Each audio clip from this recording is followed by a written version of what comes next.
And we're back. Howdy y'all, this is Ethan Bonreal, back at it again, giving you that gay shit you love while playing some more Earthbound.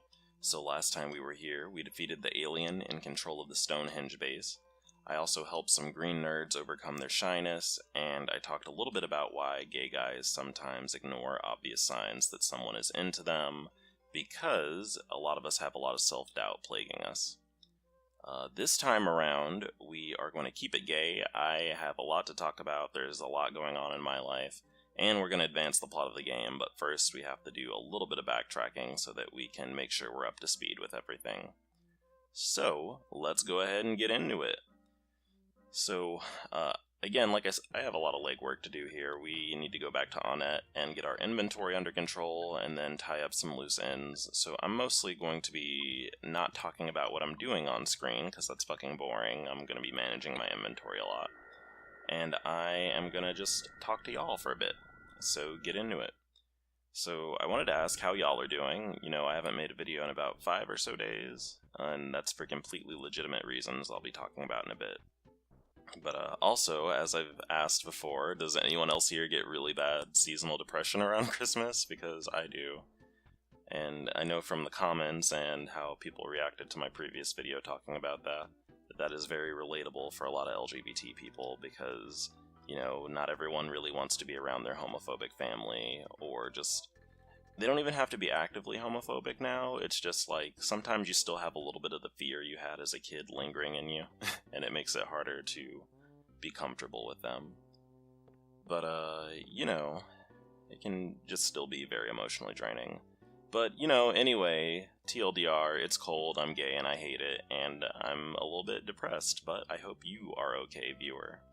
So, the reason why we're in this room is we're talking to our sister, and I want her to manage our inventory in addition to giving us that cookie. So we are going to get rid of the pencil eraser. We will never need that again.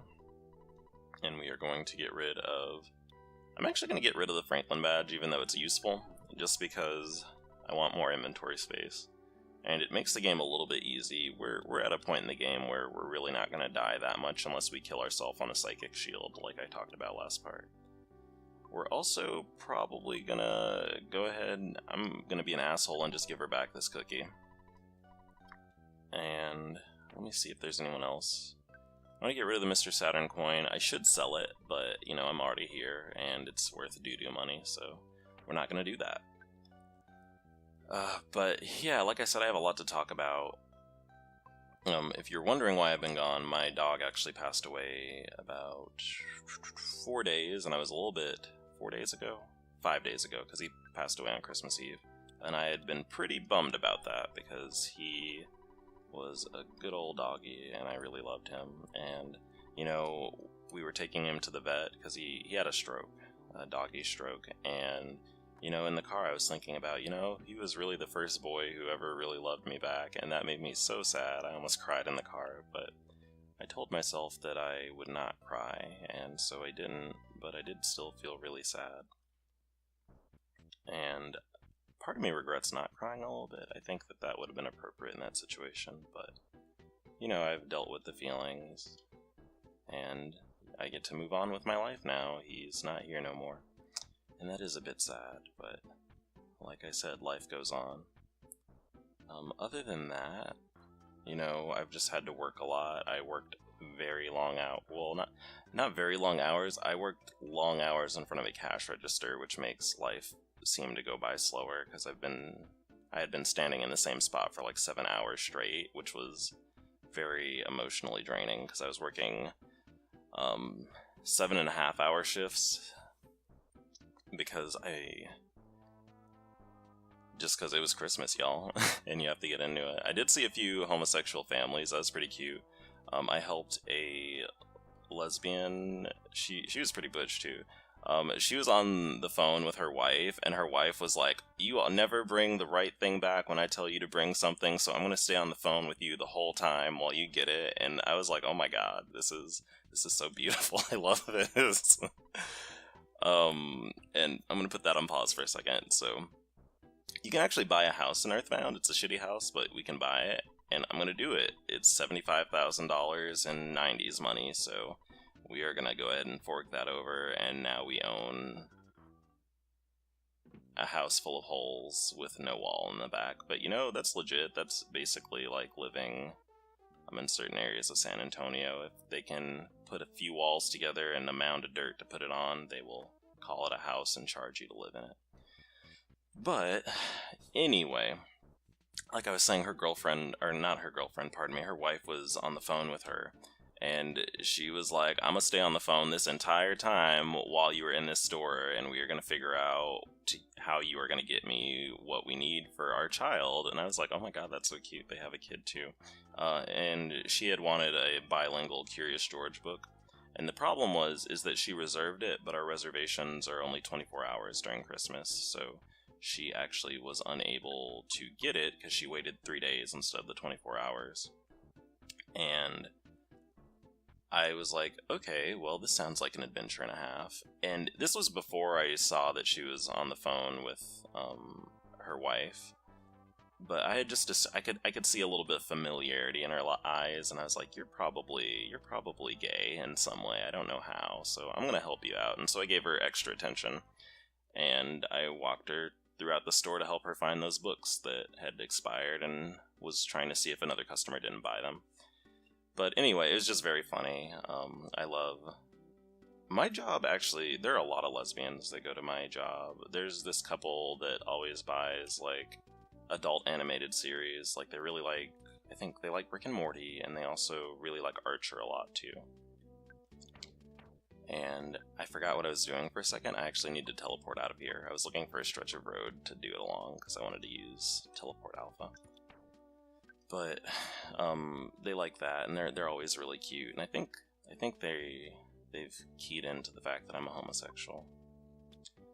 But anyway, we're going back to the Tenda Village because we've taken care of everything we need to take care of. We own a house now. That's pretty thumbs up, right? And we also got rid of all the shit we don't need in our inventory.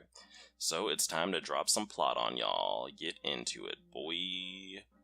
So let's do it, Mom. We are about to go on another coffee break, as they call them in this game. Would you like some tea? I would love some tea. Give it all to me. This is actually one of my favorite scenes in the game, and I'll be narrating it for you. Like a great tapestry, vertical and horizontal threads have met and become intertwined, creating a huge, beautiful image.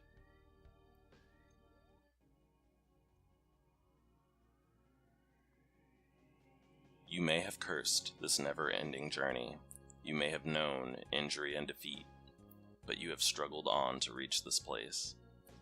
Your inborn intelligence and courage have helped bring you here. You have believed in your friends, and as a group, you have supported each other. Have you ever stopped to consider how much your power has grown? Now you can fell enemies in Onnet and Tucson with one blow. As you certainly know, you cannot turn back. Gygus, the arch-fiend of the universe, is growing frightened of you and your power. He is searching for ways to end your journey.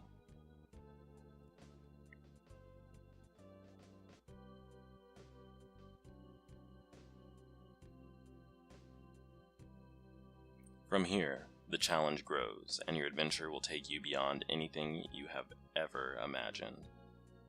You are drawing near to Gygus. Remember, when you are suffering hardships, your enemy is also struggling.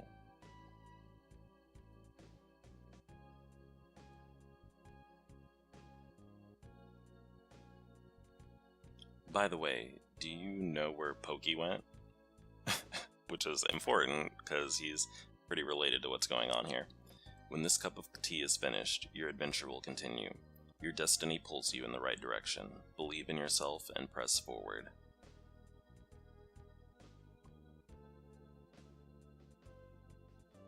Ness! Exclamation point. Paula! Exclamation point. Jeff. And Pooh.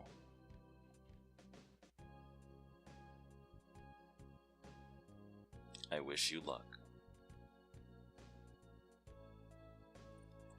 So this is one of my favorite scenes in Earthbound, just because a lot of this, if you don't remember, I started playing Earthbound when I was a freshman in college, partially because I was in between being shy and not shy in college, and I would play this game, and this was one of my favorite scenes because it just really related to my experiences, and it was just, it was like a moment of clarity. And that's kind of what it is in game. You know, like, Ness, Paula, Jeff, and Pooh, they're all just kind of fighting these random things that are a lot stronger than them. And they're really struggling with doing it, and, you know, they haven't really figured out exactly 100% what they're doing. They're just kind of going in random places, and it works out for them. But, you know, they have each other, and it makes it easier for them to move on with their lives and get through these hardships. And the idea that this is something really important to me, like, thought-wise, that it was like a big revelation to me.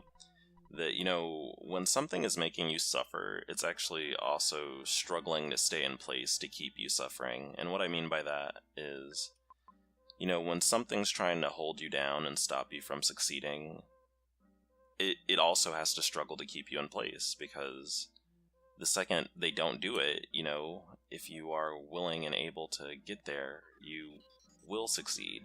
And I've talked about this a little bit before with being gay, but, you know, I think a lot of us are very, very talented people and that we have a lot to offer the world. But, I don't have a horn of life. I think a lot of gay people are very talented people, but, you know, homophobia and people being bullies really pushes us to not really pursue our potential. And the second that goes away and we are able to realize that we're safe and that we can do these things, we tend to thrive at them very well, and we make a lot of very beautiful things. And so every moment some homophobe is trying to make you feel bad, they're struggling to make you feel bad because, you know, you're destined for greatness, etc., etc. Anyway, recently everyone is able to talk a lot, so I've lost my identity. Woke. Powerful. I so show everyone. Ooh, oh shit, he lifting, boy. I got it, Mom. Oh shit. You never really see where that rock goes, which is a little bit awkward, but, you know, you just have to believe that it went somewhere safe. And this area is, I don't want to say it's a point of no return, but once you get started in this dungeon, which is a very huge area, it's actually 2 dungeons stuck together, it is very hard to go back to previous areas of the game without using teleport, and in fact, I think in some parts of it you can't teleport at all. Anyway, good evening. I'm a talking rock if you haven't noticed. But the rocks around here don't talk too much. The rock that talks the most is deep down in the labyrinth, a ways down, in the Lost Underworld. Don't forget to talk to the rock, it's important. Okay, rock friend, I will do that. But, you know, like I was saying, it's kind of like a moment of clarity in the game. You know, our heroes realize that they're actually making progress with what they're trying to do. They're making their ways to defeat Gygus, the evil entity of the world. And I can relate to that too, because I've had moments of clarity like that. But they're not always really pretty. Sometimes they can be kind of ugly. And of course, I'm going to relate this to gay shit in a bit, but, you know, there's a moment where you get it, like, you really understand something, especially if you're depressed. Like, you get that, okay, maybe things can be better. And you maybe even can think of mechanically, like, a way to improve your life. Like, okay, maybe if I do this, I'll be less depressed, or I'll feel better about myself. But at the same time, like, even though you know, like, in your head what to do, it's really hard to motivate yourself to actually do it. And it's really hard to actually embrace it and be like, this is really a thing, you know? And the way I think of it is, you know, when I was younger and I thought, you know, I could be happy and very gay and I could have a lot of friends, I was like, I mean, that's technically possible, but, you know, that sounds fake, honestly. And that I would be loved and I would just be able to be myself and be comfortable around people and I would be someone who's more social. I was like, again, that's possible, but I don't see that for myself. And it's like, it's kind of like what I was talking about in the previous part, where it's very easy to reject happiness, it's very easy to reject moving forward in your life because you just don't believe it, even though you know what to do. You just see no reason to do it because it feels fake. It doesn't seem like something that will really work out. And it flies in the face of what you believe a lot of times. You know, when you feel fundamentally unlovable, or you feel that, you know, being gay means you're just going to be lonely forever and you're never going to have any friends and your life is going to suck. You're just, even when you see evidence to the opposite, you're just not going to believe it immediately, and it takes a lot of work and time. And I think that's where a lot of us get lost too, because, you know, the circumstances of our own life, or just, you know, doubt, even in the face of an obvious truth, really stops us from moving forward emotionally. And I think about that a lot. I think about that in regards to myself and my other friends, where, again, like I said in the last part, we tend to reject moving forward with our lives or making substantial change because we just don't believe in it and we don't believe in ourselves. And I think that was my biggest growth as a person in the long run. Also, the reason why I'm wandering back and forth is I'm trying to remap this area in my head because there are a lot of holes and some of them are one way. So I'm going to go back to a previous place and also take advantage of some of those earlier holes, because I'm pretty sure they have some goodies that we want in them. Anyway. And I think this goes along with seasonal depression. Part of the reason why I have seasonal depression in the first place is, again, it's related to just being around my family, even though I live with my parents right now. It's very hard to, even if they're not, like, maliciously homophobic, sometimes the specter of, like, them finding out who you are, or finding out that you're gay, or just finding out that you're not what they had in mind when they had a child, that just weighs so heavily on your soul that even when you're an adult, it's very uncomfortable.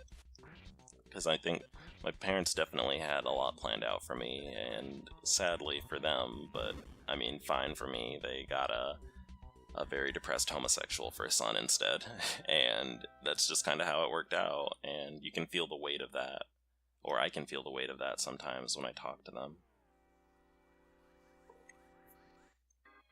But part of the reason why I bring this all up I sound pretty depressed when I'm talking, but I'm actually not that bad. I'm just a little bit tired, because I woke up like 3 hours ago XD, and it's 6:10 p.m. But I was actually talking to a guy who I've talked to before, and he's really cool. I like him a lot. And, you know, we were just having a conversation about gay stuff, basically. We were just talking about, you know, our own experiences, and we were talking about this a little bit. You know, he was hanging out with his family, and was feeling basically the same things that I was just talking about.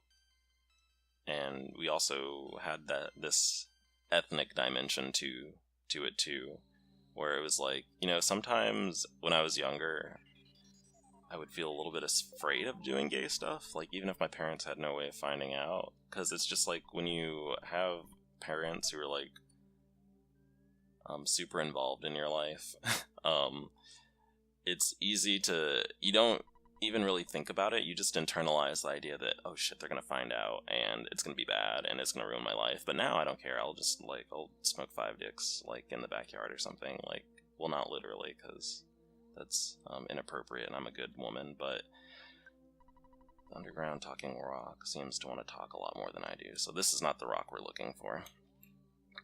But, you know, I'm a lot more bold, and I'll talk about my sexuality and stuff, but I also have a wall up when I do it, when I talk to my parents about that.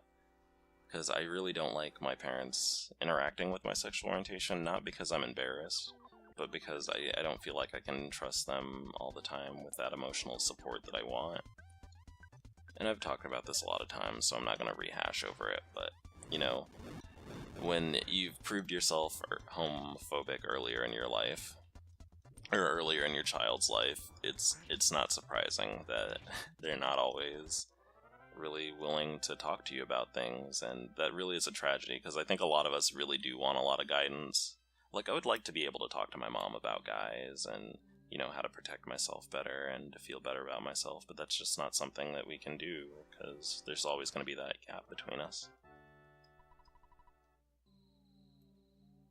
At least for now. Okay, so we're at 20 minutes even. Maybe I'll go for 5 more minutes. We haven't really made that much empirical progress, but we have leveled up a lot. So these are Fobbies, a very iconic enemy in the Earthbound pantheon of enemies that are remembered, because they basically are just blobs of EXP. They die very easily, and for how much effort they take to kill and how many of them appear in a battle, they just give an ass load of EXP, and that's why we've leveled up like three times probably since I started being down here, and we haven't really been down here that long. Oh shit, we're crying. That's not particularly good. I'm probably going to get my feelings hurt. There we go, so let's try to kill these again. I really shouldn't be doing what I'm doing right now. When you're crying, you shouldn't just A-button mash to get through the fight, because crying decreases your accuracy. You should really try to use PSI instead, because that doesn't have an accuracy check. It just has a does it work or not check. So, if Pooh was alive, we could actually revive him, because Pooh actually can revive people who are dead. And we might actually need to go back above ground. That's a little bit embarrassing, isn't it? So, can we teleport down here? We cannot. So that's what I was talking about. This is a very huge ass area, and it's very hard to get through. And we are going to have to find our way back out, so our first priority is to heal ourselves. That was my bad. I was being a little bit negligent towards Pooh. I feel a little bit sad about that. He was believing in me, and I just straight up let him die. But we can make up for it in a bit, because this will just give him an excuse to get a little bit more EXP once he's alive again. So we gotta crawl back out this hole. Hello, Fobbies. Fobbies, pardon me. There's an enemy earlier in the game called a Fop-P with a P, and those are the weaker counterparts, but they're the exact same enemy basically, which is pretty funny. Because they look kind of like, honestly, they look a little bit like a stylized version of Kirby. They just are a circle with feet, you know? Oh, but anyway, with that guy, we hung out and watched a movie, and part of me was like, I wasn't 100% sure if we were gonna have sex or not, honestly, because I think it was something that could have happened, but we just didn't, and I think it was good, because we had a really good conversation. And that's actually something that's always really relieving. Because when you meet up with a guy, sometimes it's just like, okay, let's get down to business. And you just do it, and you just flop around your wieners and, you know, mix your bodies together, and then sex happens, and then you leave. But other times, you know, you just have a good conversation, and that was one of those times. And it wasn't really a hookup. I had wanted to hang out with him in the first place, but I think that we had both understood that we might have sex up the butt, but we didn't, and that's totes valid. I keep walking in here because I forget that I just need to talk to this thing. So, we talked about that, and then just our experiences. And, you know, something really cool that we talked about that I really loved was the fact that, you know, when you're around other gay people a lot, it really teaches you to love other gay people. And what I mean by that is that, you know, when you're isolated and it's just you, and you maybe get on Grindr on occasion, or it's just you and you have like one straight girlfriend, or it's just you and you have your boyfriend but you don't interact with any other gay people, you don't really learn what it's like. You don't build that camaraderie, basically. And you don't develop kind of like that theory of yourself. I talked about in a previous episode of like having a theory of gay, like understanding why other gay people do things, and understanding yourself as a person. And that's what I mean by it. You know, if you hang around a lot of other gay people, you just understand what the experience is like more, and it's really great. And it also teaches you, in some ways, to love yourself a little bit more. I'm not going to romanticize it, though, because it can actually make you feel bad about yourself. I've had plenty of times where I've been in a room full of gay people, and I've just felt really self-conscious. Or they were just mean for no fucking reason, really.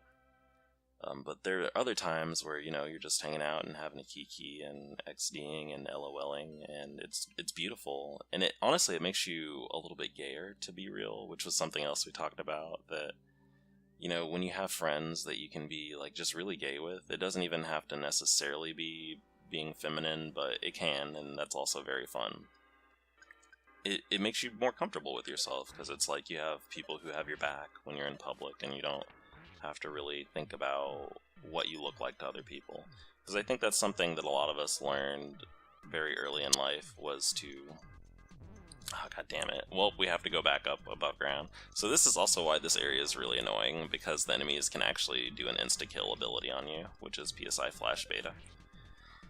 But a lot of us learn to, monitor our body language, and just the way we look in public, and just always be thinking of it, because we don't want to come off as gay, because we don't want someone to be mean to us or harass us, but, that's an inevitability. Holy shit, that was a little bit hard to say.